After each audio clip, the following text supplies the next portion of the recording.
Assalamualaikum warahmatullahi wabarakatuh. Halo semuanya, perkenalkan saya Munazul Fanal Firdaus dari Program Studi Komunikasi dan Penyiaran Islam STAI Darut Tauhid. Pada video ini saya akan memaparkan materi tentang bentuk negara dan identitas nasional. Sebuah materi penting yang membantu kita memahami bagaimana negara Indonesia diatur, bagaimana kekuasaan dibagi, dan bagaimana kita sebagai warga negara berperan di dalamnya.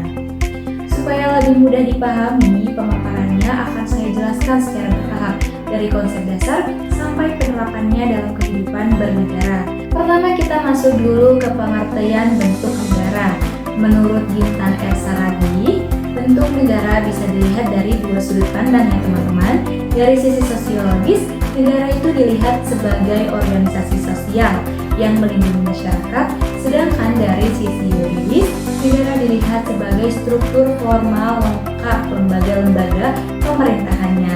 Beberapa ahli juga memberikan pandangan berbeda, seperti Aristoteles membagi bentuk negara menjadi bentuk baik dan bentuk buruk, sementara Jelinek melihatnya dari siapa yang membuat keputusan negara tersebut. Sementara Lion Dejuit menilainya dari bagaimana kepala negara diangkat, apakah lewat keturunan atau pemilihan. Kalau kita rangkum ya teman-teman, bentuk negara itu intinya berbicara tentang bagaimana kekuasaan dibagi dan dijalankan. Nah, setelah memahami pengertian dasar ini, kita lanjut ke pembahasan berikutnya untuk melihat bagaimana konsep bentuk negara diterapkan di Indonesia.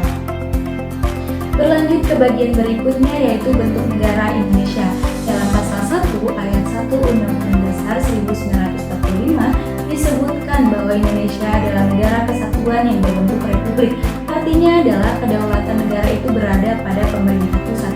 Namun untuk mengakomodasi keberagaman daerah-daerah di Indonesia, pemerintah juga menerapkan desentralisasi, yaitu memberikan sebagian kewenangan kepada pemerintah daerah. Nah, dengan sistem ini, masing-masing daerah bisa menjalankan beberapa urusan sendiri, seperti pendidikan, kesehatan, dan pemerintahan lokal. Oke, setelah kita memahami dasar-dasar bentuk negara Indonesia, sekarang kita masuk ke konsep yang sangat terkait, yaitu persatuan dan kesatuan bangsa. Nah, banyak orang mengira bahwa persatuan dan kesatuan itu sama, padahal sebenarnya berbeda teman-teman. Kesatuan adalah bentuk negara Indonesia satu negara besar, bukan negara bagian. Sementara persatuan adalah prinsip dalam Pancasila yang membuat kita tetap bersama, meskipun berbeda-beda. Tanpa semangat persatuan, negara kesatuan tidak akan berjalan dengan baik. Disinilah semua yang Bhinneka Tunggal Ika punya peran besar untuk menjaga persatuan kita.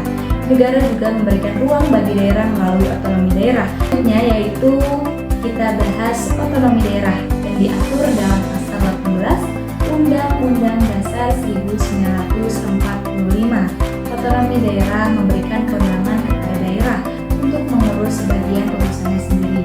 Tujuannya apa? Yaitu agar kebijakan sesuai kebutuhan daerah, mempercepat pelayanan publik, mengurangi ketergantungan pada pusat, dan mendorong inovasi lokal.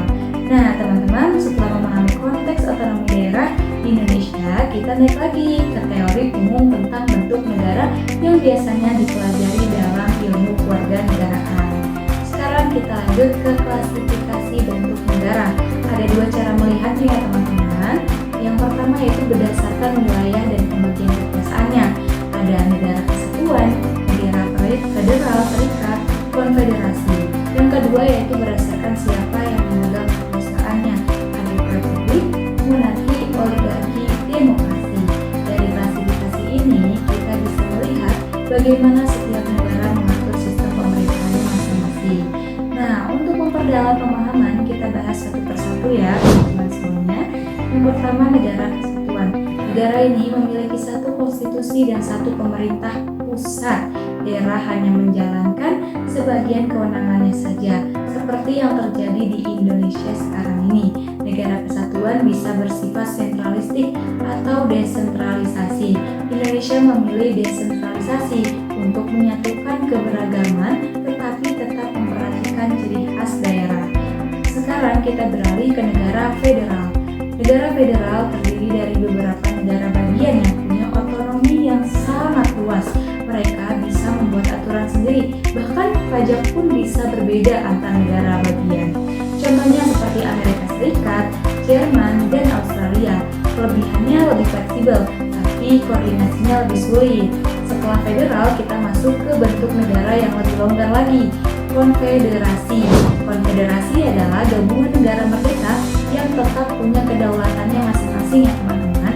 Organnya pusat hanya untuk koordinasi, bukan untuk mengatur. Model ini mudah bubar karena tidak ada kekuasaan yang mengikat negara-negara anggotanya. Nah, setelah melihat pembagiannya, kita masuk ke bagian yang lebih dekat dengan kehidupan kita sebagai warga negara.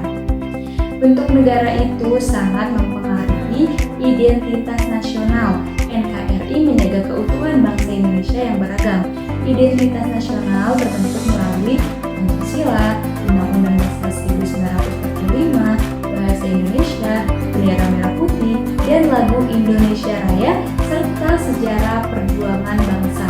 Semua ini menjadi perangkat bangsa dalam bingkai negara kesatuan.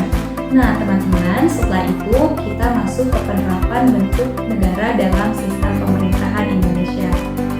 Indonesia itu menggunakan sistem presidensial. Contohnya, ciri-ciri seperti apa sih? Presiden dipilih langsung oleh rakyat. Masa jabatannya tetap, eksekutif dan legislatif terpisah. Ada mekanisme check and balance. Sistem ini memberikan stabilitas politik bagi negara besar seperti Indonesia. Oke, sekarang kita sampai pada bagian terakhir ya teman-teman dari pemaparan tadi. Sebagai kesimpulan, Indonesia adalah negara kesatuan berbentuk republik dengan sistem pemerintahan presidensial. Bentuk negara ini dipilih agar mampu menjaga persatuan dalam keberagaman. Identitas nasional seperti Pancasila, Undang-Undang Dasar 1945, bahasa dan simbol negara menjadi fondasi yang menyatukan bangsa Indonesia.